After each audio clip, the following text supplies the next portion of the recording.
Logan Harrison and I are in a business-arranged marriage. We're really strangers. To be precise, we've never even met face-to-face.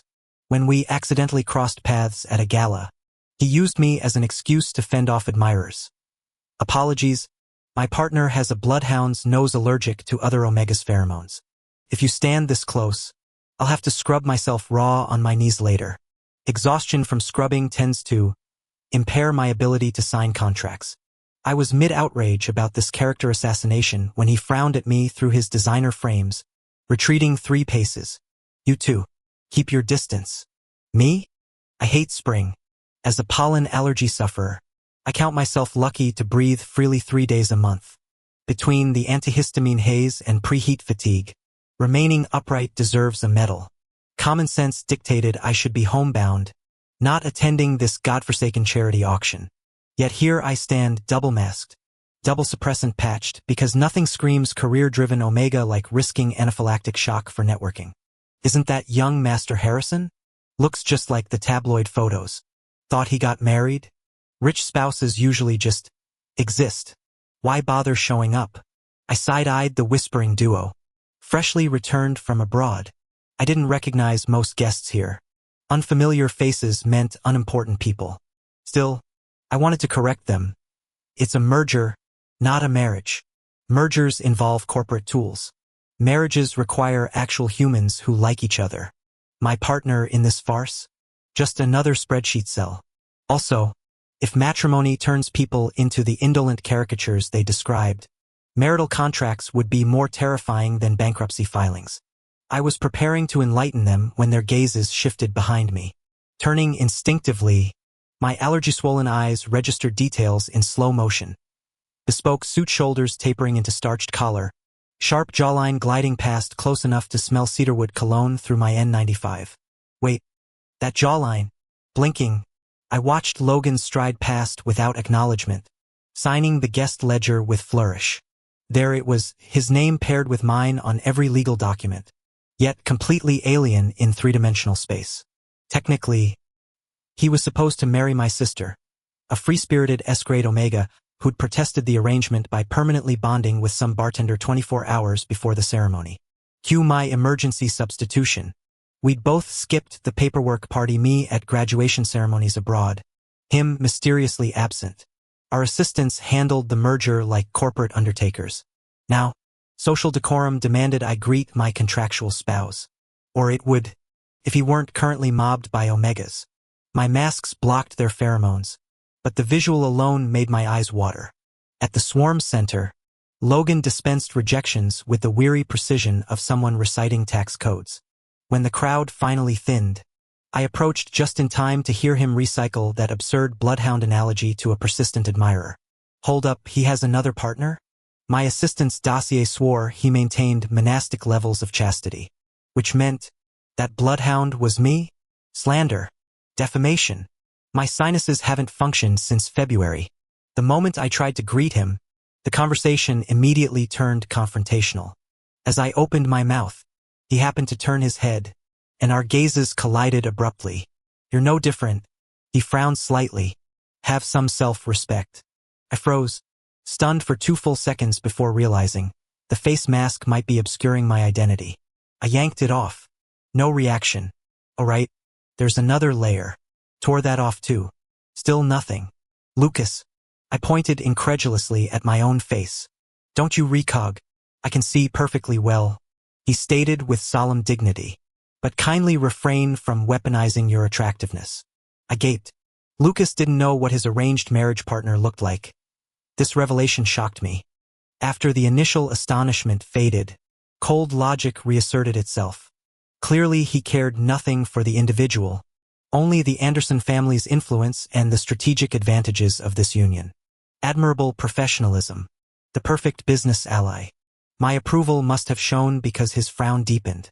He recoiled as if facing some primordial terror, pressing his wrist to his nose while retreating several steps. Where was his famous composure? His polished decorum? I'd give anything to see his expression when he learned my identity. But the opportunity vanished as my assistant's monitor bracelet erupted in shrill alarms. Your pheromone levels are spiking. Logan. 2 suppressant patches aren't sufficient. There must be an alpha here with extreme compatibility. The assistant administered 2 injections. The rising heat gradually subsided, though tonight's banquet became impossible to continue. Remaining in this state would be inexcusably provocative to other alphas present. TSK. Compared to my scrupulous ethics, that alpha recklessly flooding the venue with pheromones seemed utterly vile. I was mentally cursing when my communicator pinged. "Are you here today? You're on the guest list." Staring at Lucas's name glowing atop the message, I hesitated before replying. "Looking for me?" After prolonged typing indicators. "Wanted to meet you here. Had to leave early due to complications. See you at the family dinner." Surprised by his initiative, I defaulted to polite protocol. "Everything all right?" "Minor issue." The delayed response came. "Got harassed by an omega with revolting pheromones. Physical reaction was intense. Don't worry, I shook them off." Mutual struggles. Wait, my temple throbbed as I turned to my assistant. He blinked. "It's exactly what it looks like, sir." "That bastard. How dare he call my pheromones disgusting? Amber notes are sophisticated, utterly unique. And if they're so revolting, why the dramatic physical response?" The assistant interjected smoothly. S-grade alphas resist ordinary omega pheromones, but extreme compatibility overrides immunity. We'd skipped the compatibility test since airs weren't part of our arrangement. Pacing the lounge furiously, I seethed with humiliation. Arrange a meeting with Lucas. Slot it into his schedule by any means necessary. Just get it done ASAP. Understood. Oh, and use the company I founded during my study abroad. Don't expose my identity. That shell corporation was co-established with my ex Ethan. Now it's just a hollow entity. You think I'm repulsive? I'll make sure you choke on that disgust. A week later, I faced Lucas again. Fresh off a long-haul flight, exhaustion clung to him like static. When informed about another meeting, his fingers froze mid-loosening his tie. He turned to his assistant for confirmation. The assistant fidgeted, avoiding eye contact. There might have been a scheduling error. It's too late to cancel. They're already waiting in the conference room. Fine. Lucas snapped his tie back into place, striding toward the meeting area with military precision. I nudged my own assistant after shutting the door. "How'd you pull this off?" He grinned. "Tried hacking their system first. Got caught. Then I remembered his assistant met me before. So? I told him this was part of your bedroom roleplay. Asked him to play along." The door swung open as Lucas entered. His gaze locked onto me, pupils contracting fractionally. Our terrible acting assistants exchanged exaggerated glances before fleeing the room. "Mr. Peter." Lucas nodded with glacial politeness. "I'll need a moment to review the documents. Have a seat." The outdated financial reports with their chaotic accounting didn't faze him. His focused demeanor contrasted sharply with the man I'd seen at the gala. I watched his architect fingers tap the paper edges while analyzing figures, knuckles flexing hypnotically. "Your hands are obscenely attractive." I blurted out. "They'd look magnificent wearing rings." The file snapped shut. "Your company's philosophy intrigues me, but regarding growth potential," his Adam's apple bobbed violently mid-sentence. My hidden move worked. I'd peeled a corner of my inhibitor patch during his review, flooding the room with pheromones. Lucas hurled the documents onto the table, jabbing the intercom. "Maximize air purification." "Now," I feigned concern. "You look unwell, Mr. Anderson." His glare could have flashed frozen mercury. "This meeting is concluded. But we haven't discussed collaboration. I see no sincerity worth negotiating with." The whirring filters proved useless against biological warfare. Beads of sweat glistened at his hairline as I circled the table, perching on his conference table edge. His spine went rigid when I leaned into his personal space. "If not business, let's discuss personal history." My breath ghosted over his earlobe. Someone as accomplished and devastatingly handsome must have quite the romantic portfolio. He rocketed upright, ears burning crimson. "I'm married, Mr. Peter." Not publicly announced, but hardly classified information. "My condolences." I drawled. "Rumor says it's purely transactional." My relationship with my spouse is none of your concern. Spouse? I barked a laugh, crowding him against the wall. His tailored suit strained across linebacker shoulders as I raked a predatory glance over him. Let's discuss what you really want. His abdomen rose and fell with each breath. The shirt wrinkled around his belt. I raised my hand with interest, intending to smooth it out for him. Midway, my wrist was seized with bruising force. What do you think you're doing? The voice was icy, though his skin burned feverishly. Relax, Lucas. Maintaining composure, I covered his hand with my free one, fingertips tracing his pulsing vein. A chuckle escaped me. Your heart's racing. I released him before he could shake me off, blinking innocently, just curious how close you two really are. Did your lover iron this shirt?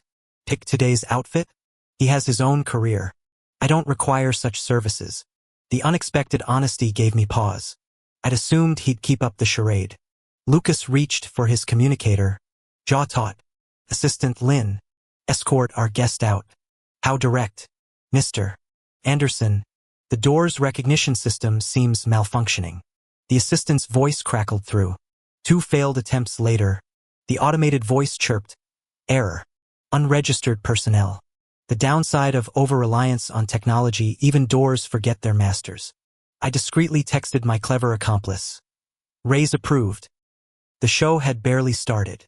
After 3 high-potency suppressants injections, I wouldn't leave until hearing Lucas admit defeat to the pheromones he'd publicly denounced. Don't fret, Mr. Anderson. I leaned closer, saccharine sweet. My veins popping already? He pinched the bridge of his nose. ETA on repairs? Still diagnosing the issue, sir. No definitive timeline. 5 minutes. Maximum. The last words trembled despite clenched teeth. His reactions were intensifying faster than anticipated. Time to stoke the flames. I ripped off my suppressant patch. Lucas' pupils dilated, crimson flooding his eyes. Stay back. So harsh. I feigned hurt. Any rewards for obedience? When met with labored silence, I sighed dramatically. No incentives? How stingy. My fingers hooked into my collar. Baring neck. Want to bite? It'll feel amazing. His breath hitched. Burning puffs of air ghosted over my skin, triggering involuntary shivers. Odd, this itching sensation burrowing deep into marrow. Dizziness swirled as Lucas vibrated with tension, summoning a holographic check interface. Name your price. The grinding molars betrayed him. Every alpha instinct screamed for him to claim, to mark. Yet his iron will held impressive. Would that resolve crumble if I demanded his family fortune?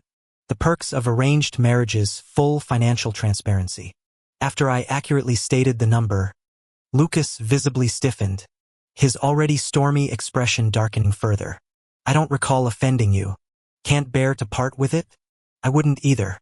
But marking me is free, you know. Not a single cent from your pocket. Look at you, struggling so hard. Is admitting defeat to me really that difficult?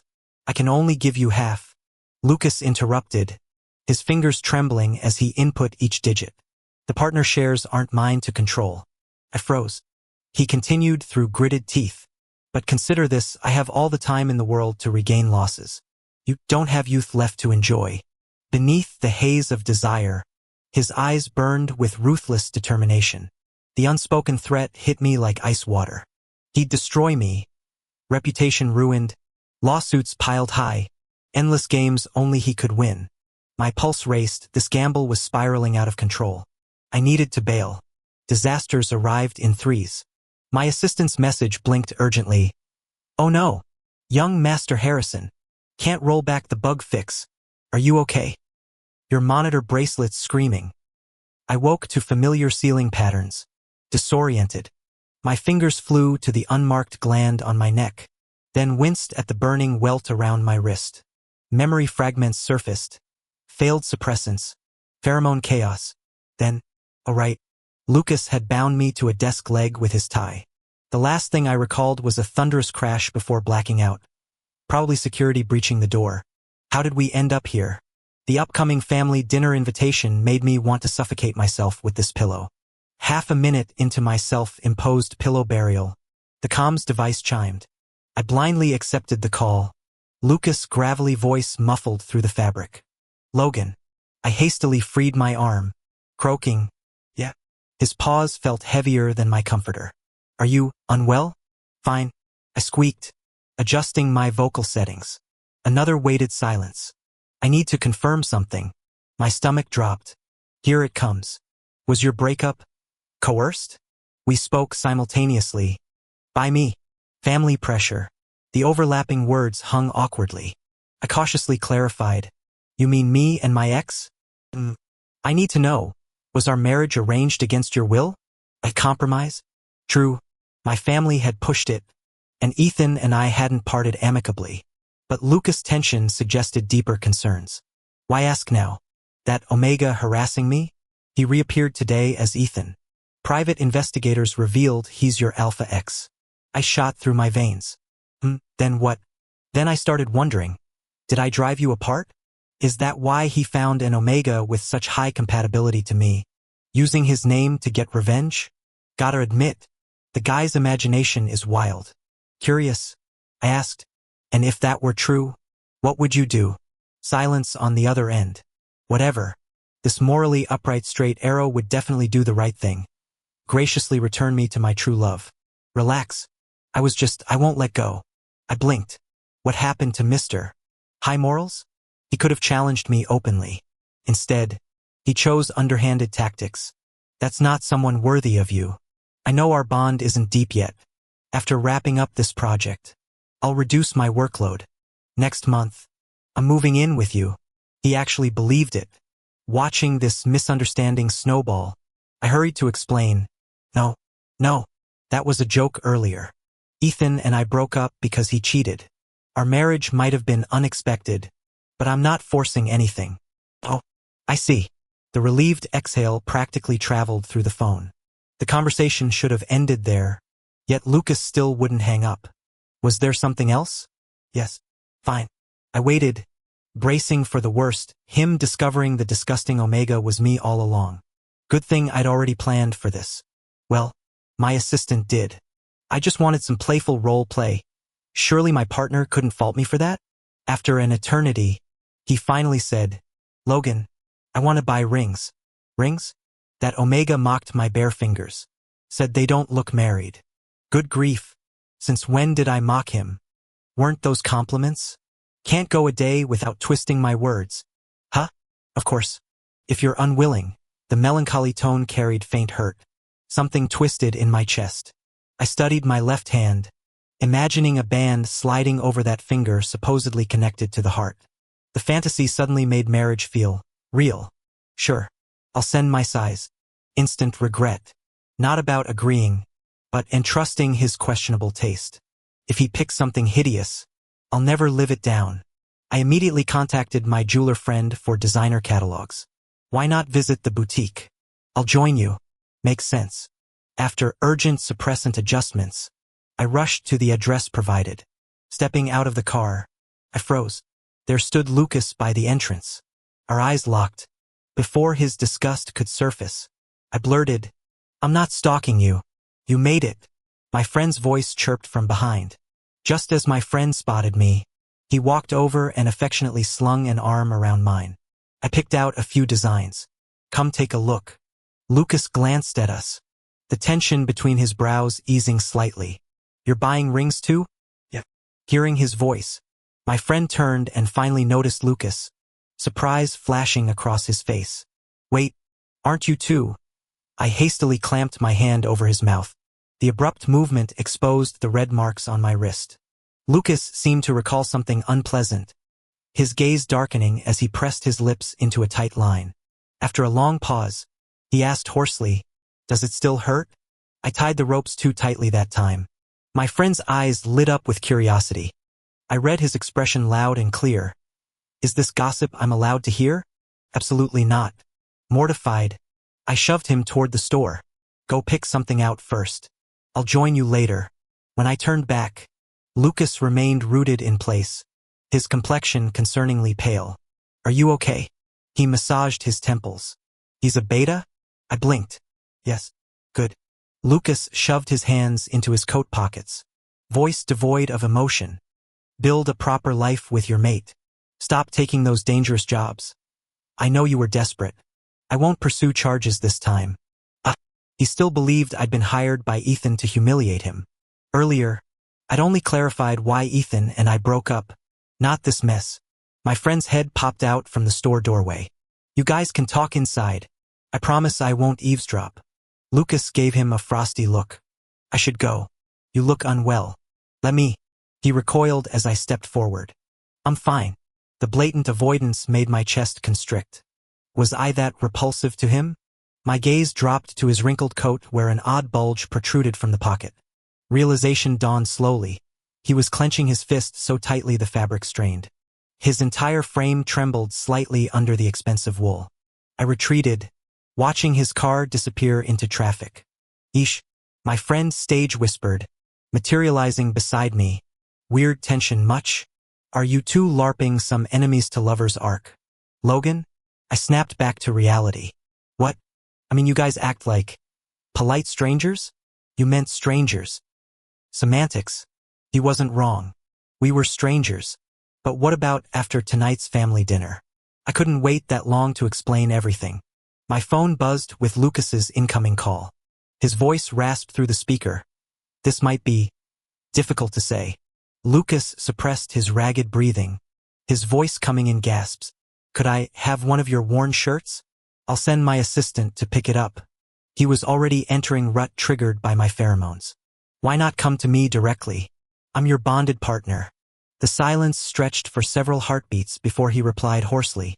Didn't want to interrupt your work. I'm not busy. I waved goodbye to my friend and slid into the car. Where are you staying? I'm coming over. We both understood the implications. His breathing hitched audibly before he managed. Sending the address. My palms were sweating too. This couldn't wait any longer. In our world of dynastic families, Omegas like me had two choices: marry Lucas or be traded to another powerful house. Rationally, he remained the best option. As for emotions, I'd always found him compelling, formidable yet controlled, brilliant in his field, with that athletic build and that voice god, that panting, gravelly voice currently wrecking my concentration through the comms. Trying to distract us both, I asked, how did you handle previous ruts? Hyperbaric chamber. Synthesized pheromone extraction. Inhibitors. His words came through clenched teeth. Lately, the blockers, are less effective. Holy hell. That ragged breathing reverberated in my skull, sparking heat across my skin. Almost there. Good. I'll have the butler. First meeting shouldn't. We've met before. His delayed when hung in the air as I stepped through the penthouse door. Lucas leaned against the bed frame, dress shirt hanging open at a dangerously tempting angle. He froze mid-sentence upon seeing me. Track me here? My leniency isn't. Who let you? The words died as he registered the butler behind me. Rut-heightened emotions played across his face: shock, vulnerability, then blazing anger. Logan. His voice dropped dangerously. Enjoy playing your games? I'll explain everything. Reaching for his shirt buttons, I added, let's get you changed. He slapped my hand away, retrieving an injector from the nightstand. Satisfied? Watching me unravel? Don't use that. You said it doesn't work anymore. None of your concern. The hell it isn't. I'm your legally bonded. Bonded? He barked a humorless laugh. What kind of bond begins with fabricated identities and public humiliation? The last 4 words were enunciated slowly, each syllable weighted. I couldn't help asking inappropriately, why'd you suddenly stop panting? You're speaking perfectly fine now. Lucas ignored me, removing the needle cap to jab his hand. I grabbed his wrist. He flinched violently, nearly stabbing me. Are you insane? He immediately dropped the syringe, clutching my hand to examine it. Alpha inhibitors aren't for you. Who wanted alpha inhibitors? He'd overreacted. When his grip brushed the rope burns on my wrist, I whimpered. Lucas jerked back as if electrocuted, summoning the butler through gritted teeth. Take Logan back. He used Logan. Game over. The butler glanced between us, conflicted. Lucas, do you realize what you're doing? Driving your bonded partner away during rut. Are you trying to break the covenant? His posture stiffened. After a beat, he turned away rigidly. We've never consummated the bond. The partnership isn't deep. It's revocable. I'll admit, my temper isn't great. My voice skyrocketed. You think you can fucking revoke this whenever? I staged that whole scene because you kept spewing bullshit. Disgusting scent. Nauseating pheromones. Did you ever consider me while lying through your teeth? Lucas fell silent, throat working. I angrily voice-texted my assistant. Bring 2 weeks' worth of clothes. You're staying? Damn right. I shrugged. Weren't you moving into my place next month? Let's test drive cohabitation. Bound by the active covenant, Lucas couldn't refuse. His staff promptly prepared a room. The butler gestured coyly at a connecting door. Sir, that leads through. I turned the knob, direct sightline to Lucas' bed. Convenient. Seal it shut. Lucas snapped. No one obeyed. Post-shower, I approached him wearing only a robe. He looked wrecked, breathing ragged. Return my inhibitors. They're prioritizing your health. I perched on the mattress. Another dose will destroy you. Not your concern. He glared at the wall. The hell it isn't. You break. I get celibacy? The doctor's pheromone suppressants still worked. But proximity would erode control. Losing it might deepen our bond or destroy us completely. Certain acts require sober intent.